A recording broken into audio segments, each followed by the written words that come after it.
ஒரே ஒரு பாட்டு. I want to sing this song before I finish. கடவுள் தந்த அழகிய வாழ்வு கண்கள் மூடும் அவனது வீடு கண்கள் மூடியே வாழ்த்து பாடு கருணை பொங்கும் உள்ளங்கள் உண்டு கண்ணீர் துடைக்கும் கைகளும் உண்டு இன்னும் வாழணும் 100 ஆண்டு எதை நாம் இங்கு கொண்டு வந்தோம் எதை நாம் அங்கு கொண்டு செல்வோம் அழகே பூமியில் வாழ்க்கையை நம்பி வாழ்த்து விடை பெறுவோம். So charity begins at home. So if you are all happy, everyone will be happy.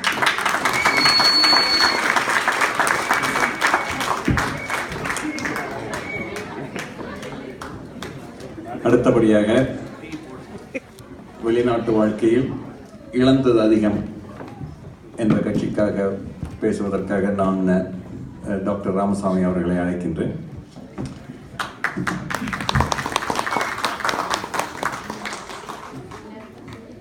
தலைப்பு வந்து இந்திய மக்கள் வெளிநாட்டில் செட்டில் ஆனவங்க இழந்தது அதிகம் பெற்றது அதிகமாக தான் எனக்கு புரியுது. பட் எனக்கு முந்தைய பேச்சாளர் பேசுறதை பார்த்தா ரவிச்சந்திரன் இழந்தது அதிகமா பெற்றது அதிகமா அப்படிங்கிற மாதிரி தாக்குறாங்க போட்டு. இது வந்து காமன் டாபிக்.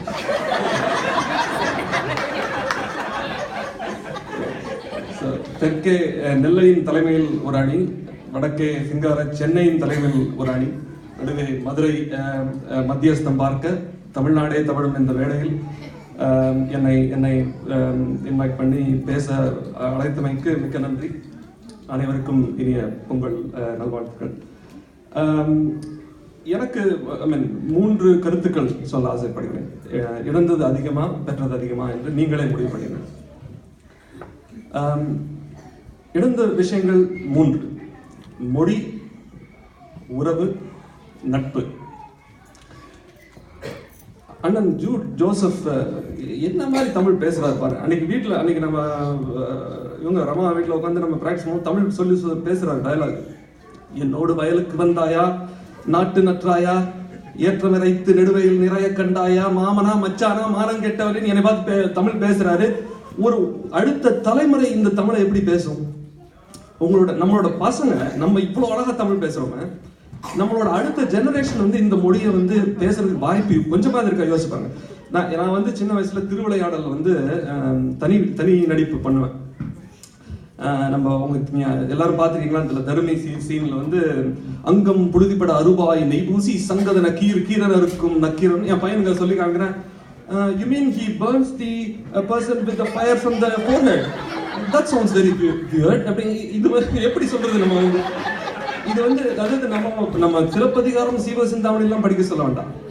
பட் நம்மளோட கலை காவியங்கள், திருவிளையாடல், கட்டபொம்மன், இதெல்லாம் வந்து எப்படி நம்மளால கம்யூனிகேட் பண்ண முடியும் நம்ம பசங்களோட? அவங்களே that whole generation வந்து நம்ம வந்து we have lost the language basically. And அந்த மொழி வந்து நம்மளை ஒன்றுபற்ற அந்த மொழியை, தாய்மொழி, அது தமிழா இருக்கட்டும், இந்தியா இருக்கட்டும், இல்ல Kannada, whatever it is, we have lost a generation of people who நம்ம வந்து அந்த ஜெனரேஷனுக்கு அந்த லாங்குவேஜ் போயிடுச்சு. அண்ட் அது ரொம்ப முக்கியமான ஒரு லாஸ். அடுத்ததான் நான் சொல்ல வேண்டியது உறவு. நம்ம கேப்டன் பாஷையில சொல்ல போனோம்னா, ஆங்கிலத்தில் எனக்கு பிடிக்காத ஒரே வார்த்தை இந்த கசின் அப்படிங்கிறதுங்க. அதாவது மாமா பையனும் கசின், சித்தப்பா பையனும் கசின், அண்ணனுக்கும் மாமா பையனுக்கும் வித்தியாசம் இல்லைன்னா என்ன லாங்குவேஜ்? அந்த அளவுக்கு நம்மளால வந்து நம்ம உறவு முறையே மறந்துட்டோம். அன்னைக்கு அகைன் நம்ம ஜோசப் சொல்ற மாதிரி நம்ம நண்பர்கள் தான் நம்ம உறவினர்கள் ஆகி போயிட்டோம். அதனால அந்த கிறிஸ்துமஸ் பார்ட்டிக்கு அவ்வளோ அவர் ஃபேமிலியில வீட்டில் வந்து அத்தனை நண்பர்கள் அழைத்திருந்தார். அன்னைக்கு சொன்னாரு, நம்ம நண்பர்கள்லாம் இந்த பேர் ஊர்ல நம்மளோட உறவினர்கள்.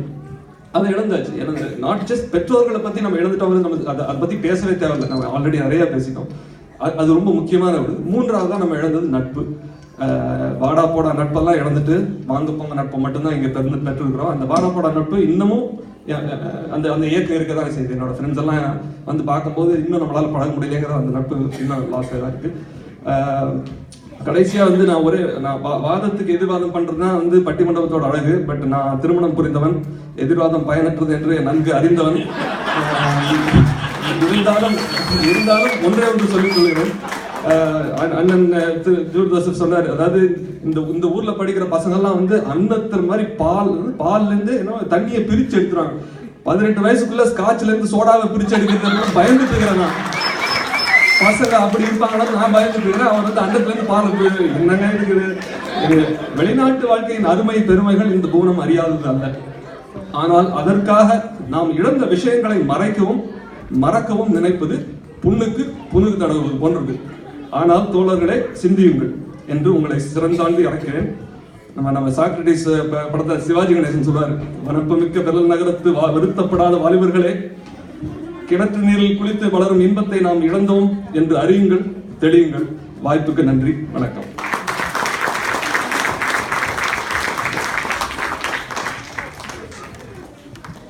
அடுத்தபடியாக இறுதியாக என்று சொன்னாலும் கூட இறுதியாக இல்லாமல் மிகவும் திறமையாக வாதாடுவதற்காக நான் டாக்டர் சரவணன் அவர்களை அழைக்கின்றேன். வெளிநாட்டு வாழ்க்கையில் பெற்றது அதிகம் என்பது கட்சிக்காக வாதிடப் போகின்றார்.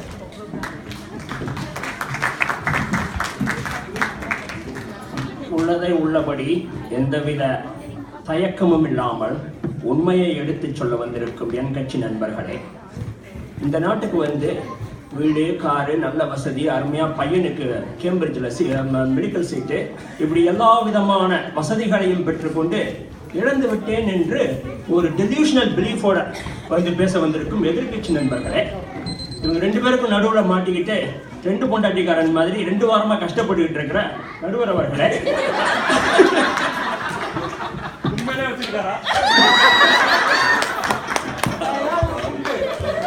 என் ரத்தத்தின் ரத்தங்களே, என் உடன்பிறப்புகளே, அருமை தமிழ் மக்களே, உங்கள் அனைவருக்கும் என் இனிய பொங்கல் வாழ்த்துக்கள். இந்த தலைப்பு வந்து நம்ம இந்த நாட்டுக்கு வர்றப்ப இது தெளிவா பார்க்கணும். இந்த நாட்டுக்கு நம்ம வர்றப்ப நம்ம இந்தியாவில் உள்ளது எல்லாத்தையும் இழந்துட்டோமா இங்க வந்ததுனால, இதுதான் தலைப்பு. இதுக்கு ஒரே ஒரு வரி நான் எடுத்து சொல்ல வேண்டியது, முதல் வரி. இது வந்து நான் இதுல இருந்து நம்ம இவர் சொல்ற மாதிரி சிரிக்க வைக்காம இன்னைக்கு சிந்திக்க வைக்கணும் அப்படிங்கிற எண்ணத்தோட நாங்கள் 3 பேர் வந்திருக்கோம். அந்த சிந்திக்க வைக்கிறது முதல் வரி. இது வந்து நான் சொல்றது கீதாபதேசத்துல இருக்கிற ஒரு வரி. அந்த வரி என்ன சொல்லுதுன்னா, என்ன கொண்டு வந்தாய் இழந்து விட்டேன் என்று வருந்துவதற்கு. இது வந்து வாழ்க்கை நெறிங்க. இது வாழ்க்கை. நம்ம வர்றப்ப ஒண்ணுமே கொண்டு வராம வருவோம், போறப்ப ஒண்ணும் இல்லாம போகும். இங்க உள்ளது எல்லாமே நம்ம இங்கிருந்து எடுத்தோம், இங்கேயே போயிடும் நமக்கு. ஆனா என்னை பொறுத்த வரைக்கும் இது வெளிநாட்டு வாழ்க்கை நெறி. இந்த நாட்டுக்கு நான் வந்தப்ப என்ன கொண்டு வந்தேன், பாக்கெட்ல 220 பவுண்ட், எக்ஸாக்டா 220 பவுண்ட் பக்கத்து வீட்டுக்காரங்கள்ட்ட 3 வட்டிக்கு கடன் வாங்கிட்டு வந்தேன். 220 பவுண்ட் பாக்கெட்ல பணம், திரும்பி போறதுக்கு ஒரு ரிட்டர்ன் டிக்கெட். 3 வாரம் இந்த நாட்டில் என்னால இருக்க முடியும். இருந்து இந்த நாட்டில் பொருள் ஈட்டினால் என் குடும்பம் நன்றாக வாழும். இந்தியாவிலே என் தாய் தந்தையர் வாழ்வார்கள், என் தமக்கிகள் ஒரு கல்யாணம் நடக்கும், என் தம்பி நன்றாக படிப்பான் என்ற ஒரே எண்ணத்தோடு இங்கு வந்தேன் இந்த நாட்டுக்கு. 2வது வாரத்தில் வேலை கொடுத்தார்கள். வேலை கொடுத்தப்ப கேட்டாங்க, உங்கள்கிட்ட நார்மலா கேட்பாங்க இந்த ஊர்ல, do you have any questions to ask us அப்படின்னு வேலையை கொடுத்துட்டு நம்ம வேலையை அடிச்சு முடிச்சு போவோம். போறப்ப வேலையை கொடுத்துருவாங்க. கொடுத்ததுக்கப்புறம் do you have any questions to ask us? Yes I do அப்படின்னு. என்னது அப்படின்னானுங்க. Can I borrow 100 pounds for surviving the rest of the month please அப்படின்னு கேட்டேன். அந்த ஒரு சூழ்நிலையிலிருந்து இன்னைக்கு ஒரு கன்சல்டன்ட் கார்டியாலஜிஸ்ட்ங்கிற ஒரு பதவி, ஒரு PhD, 3 டிகிரி, ஒரு அருமையான 2 குழந்தைகள் அத்தனையையும் பெற்றிருக்கிறேன். அது இந்த நாடு தந்ததால் நன்றியுடன் சொல்கிறேன் நண்பர்களே. நன்றி மறப்பது நன்றன்று, நன்றுள்ளது அன்றே மறப்பது நன்று. அதனால இங்க இருக்கிற சின்ன சின்ன நன்றவாத விஷயங்களையே பேசிட்டு இருக்காம நன்றியோடு வாழ கற்றுக்கொள்வோம். நாம் தமிழர்கள், தமிழ் முக்கியமான தமிழனுடைய ஒரு கருத்து என்னன்னு கேட்டா, என்னைக்குமே நன்றி மறக்க கூடாது. என்னுடைய வாழ்க்கையிலும் நான் நினைப்பேன், என் குழந்தைகளுக்கு சொல்லிக் கொடுக்கிறேன், நன்றி மறக்காதே. உனக்கு நன்றி செய்தவர்கள், நல்லது செய்தவர்களை என்றும் மறக்காது. அப்புறம் சொன்னாரு, எதிர்கட்சி நண்பர் வந்து புலிவாலை பிடிச்சிட்டேன் அப்படின்னு சொன்னாரு இந்த ஊருக்கு வந்ததுனால. இது ஒரு உண்மையான கதை நான் சொல்றேங்க. இது என்னுடைய நண்பர் ஒருவர் 1:30 மணிக்கு கூப்பிடுறாரு. இந்த நாள் கூப்பிட்டாரு. நான் ஹாப்பி பொங்கல் அப்படின்னு. பொங்கலா அப்படின்னா, ஆமாடா இன்னைக்கு தான்டா பொங்கல் உங்க ஊர்ல, எங்க ஊர்ல சனிக்கிழமை பொங்கல், ஏன்னா உங்க ஊர்ல இன்னைக்கு தான்டா பொங்கல். மாப்பிள்ள நான் இப்பதான்டா கேட்ல வந்து கிளம்பிட்டு இருக்கேன், வீட்டுக்கு போறேன், மணி 1:30 ஆகுதுடா. ஆமாடா காலையில 7 மணிக்கு திரும்ப ஒரு லிஸ்ட் இருக்குது. என்னடா இப்படி ஒரு வாழ்க்கை வாழ்ந்துட்டு இருக்கிற, என்னடா உனக்கு அங்கே எத்தனை நாளையில வேலை பார்ப்பேன்? 6.5 days வேலை பார்ப்பேன்டா மாப்பிள்ள. ஏன்டா இப்படி வேலை பார்த்துட்டு இருக்கிற, குடும்பத்தெல்லாம் போய் பார்க்க மாட்டியா, பிள்ளைங்களை பார்க்க மாட்டியா? உனக்கு தெரியாதுடா, காசு அவ்வளோ முக்கியமாடா, உனக்கு தெரியாதுடா. இது வந்து பிரைவேட் ப்ராக்டிஸ்ங்கிறது புலிவாலை பிடிச்ச கதை, விட்டுட்டா திரும்பி கிடைக்கும், அதனால விட முடியாது. என்னைக்கு நீ பிரைவேட் ப்ராக்டிஸில் பெரிய ஆள் ஆகிட்டியோ, பெரிய ஆளாகவே இருக்கணும்னா கண்டினியூஸாக வேலை பார்க்கணும். அப்படி வேலை பார்க்குறவங்களுக்கு குடும்பத்தை பார்க்க நேரம் இல்லை, பிள்ளைங்களை பார்க்க நேரம் இல்லை, அம்மா அப்பாவை பார்க்க நேரம் இல்லை. ஏதோ இந்தியாவில் இருந்தால் பெற்றோர்களை தினம் போய் பார்த்தா அவங்களுக்கு தினம் சமையல் சமைச்சு நம்ம போட்டுருவாங்கிற மாதிரி நம்ம தோழி சொல்லிட்டு போனாங்க. அங்கே இந்தியாவில் இருக்கிறப்ப வந்து நீ அவங்க அம்மாவை தினப்படி போய் பார்க்க முடியுமா? இன்னைக்கு இந்தியாவில் தெருவுக்கு தெரு முதியோர் இல்லம். என்னுடைய தமக்கை வந்து திண்டுக்கல்ல இருக்காங்க. நான் தினம் வாரத்துக்கு 3 தடவை எங்கள் அம்மாவுக்கு ஃபோன் பண்ணி பேசிடுவேன். ஆனால் அவங்களால பேச முடியலை, ரொம்ப பிஸி, முடியலை அவங்களுக்கு இந்தியாவில்.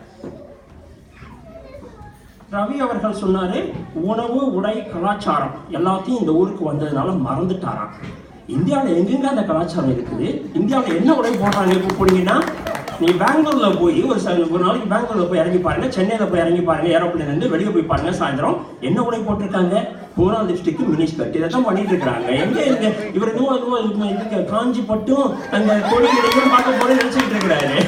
அதெல்லாம் இங்க கிடையாதுங்க இந்தியாவில். எங்க அம்மாவுக்கு ஹார்ட் ஃபெயிலியர் அப்படின்னு நான் வருத்தப்பட்டேன், போக முடியல. உள்ளதுதாங்க, உண்மைதாங்க, இல்லைன்னு சொல்லலைங்க, நான் மறைச்சு ஒழிச்சு பேச விரும்பல, உள்ளதுதான். என் குழந்தைகளை கூட்டிட்டு போக முடியல அப்படின்னு சொல்லிட்டு நான் எங்க அம்மாவுக்கு ஃபோன் போட்டு வருத்தமா சொல்றேன், என்ன உனக்கு முடியல, என்னாலையும் வந்து உனக்கு உதவி பண்ண முடியல, என் பிள்ளைங்களையும் கூட்டிட்டு வந்து உன்னை காட்ட முடியல, இந்த மாதிரி ஒரு சூழ்நிலை ஆயிடுச்சு, என்ன செய்யறது அப்படின்னு ரொம்ப வருத்தமா சொன்னேன். எங்க அம்மா சொன்னாங்க, இங்க பாருடா, என் காலம் கடந்த காலம், நான் வாழ்ந்து முடிச்சுட்டேன், என் வாழ்க்கை முடிஞ்சிடுச்சு, உன் வாழ்க்கை பாதி முடிஞ்சிடுச்சு. எதிர்கால வாழ்க்கை உன் குழந்தைகளுடையது, அவர்கள் வாழ்க்கையை கவனி, அதுதான் முக்கியம். எந்த விதமான பிணக்கமும் இல்லாமல் உன் குழந்தைகளை நல்ல குழந்தைகளாக, நல்ல அந்த நாட்டின் பிரஜையா இருந்தாலும் சரி, எந்த நாட்டின் பிரஜையா இருந்தாலும் சரி, ஒரு நல்ல குழந்தைகளாக வளர்க்க முயற்சி செய், அதைத்தான் நீ பார்க்க வேண்டும் என்று சொன்னார். ஒரே ஒரு விஷயமா தான் சொல்லிட்டு போயிடுறேங்க. இது வந்து அரிஸ்டாட்டில் சொன்னது, in life always put reason before passion. ரொம்ப பேஷனட்டா பேசினாங்க. வந்து எனக்கு இதை பண்ணிடுவோம், அதை பண்ணிடுவோம், அதை இழந்துட்டோம்னு இழந்ததெல்லாம் சொன்னாங்க அவங்க. ஆனா லைஃப்ல always put reason before passion. இமோஷனலா பாத்தீங்கன்னா உங்களுக்கு எல்லாமே இழந்த மாதிரி தெரியும். ஆனா உண்மை என்னன்னா, இழந்து விடுவோமோ என்ற பயத்தில் மொழியையும், நம்முடைய கலாச்சாரத்தையும், நம்முடைய உடையையும், நம்முடைய குழந்தைகளையும், நம்முடைய பெற்றோரையும், நண்பர்களையும், அனைவரையும் இணைத்து வைத்திருப்பது வெளிநாட்டில் வந்திருக்கும் நாம் தானே ஒழிய உள்நாட்டில் இருக்கும் இந்தியர்கள் கிடையாது. இந்தியர்கள் எல்லாவற்றையும், இந்தியாவில் இருக்கும் இந்தியர்கள் அனைத்தையும் இழந்து விட்டுதான் இருக்கிறார்கள் என்று சொல்லி நான் தாழ்மையுடன் இந்த வாய்ப்பளித்தமைக்கு அனைவருக்கும் நன்றி கூறி விடைபெற்றிருந்தேன்.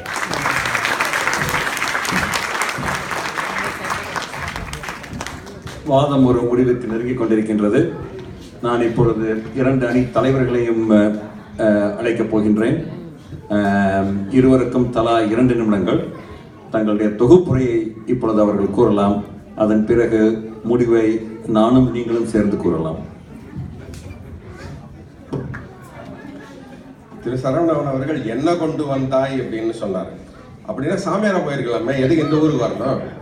எதிர்பார்ப்புகள் இருக்கிறதுனால தானே வாழ்க்கை. 2வது, நீங்க எத்தனை பேர் இங்க இருக்கவங்க பெரும்பாலும் 10 வருஷம் 15 வருஷம் இருந்திருப்பீங்க. ரவிச்சந்திரனுக்கு ஒரு பிரச்சனைனா செந்தில் வீட்டுக்கு போறேன், செந்தில் வீட்டுக்கு ஒரு பிரச்சனை நம்பிராஜன் வீட்டுக்கு போறேன், நம்பிராஜனுக்கு ஒரு பிரச்சனைனா ஸ்ரீனிவாசன் வீட்டுக்கு போறேன். நமக்குள்ளதான் நம்ம எத்தனை, இந்த நாட்டில் உள்ளவர்கள் எத்தனை பேர் இந்த 10 ஆண்டுகளில் உங்களை அவர்கள் வீட்டிற்கு அழைத்திருக்கிறார்கள்? ஏன் அடுத்த பொங்கல் ஃபங்க்ஷனை வந்து பப்ல வந்து கிறிஸ்மஸ் பார்ட்டி மாதிரி ஒரு கிறிஸ்மஸ் கிராக்கர்ஸை வச்சுட்டு பண்ண முடியுமா? இல்ல. ஏன் இந்த பொங்கல் ஃபங்க்ஷன் அரேஞ்ச் பண்ணிருக்கிறோம்? இழந்ததுனால உடை, உணவு, கலாச்சாரம், நம்மளுடைய சம்பிரதாயம், பொங்கல் போட்டு ஓனியா கத்துறாங்க இங்க, அதெல்லாம் ரீக்ரியேட் பண்றோம். நம்ம இழந்ததுனால தானே ரீக்ரியேட் பண்றோம். இழக்கலாம்னா அதுக்கு அது அவசியமே இல்லையே. இப்போ தொகுத்துறையை கொடுக்க சொல்லிட்டார், 2 நிமிஷம் தான் கொடுத்துருக்காரு, அதனால அதுக்கு போயிடுறேன். இந்த நாட்டில் என்னென்ன எழுந்தன்னு ஒரு இது வரதுக்கு முன்னாடி எழுதிட்டு இருந்தேன்.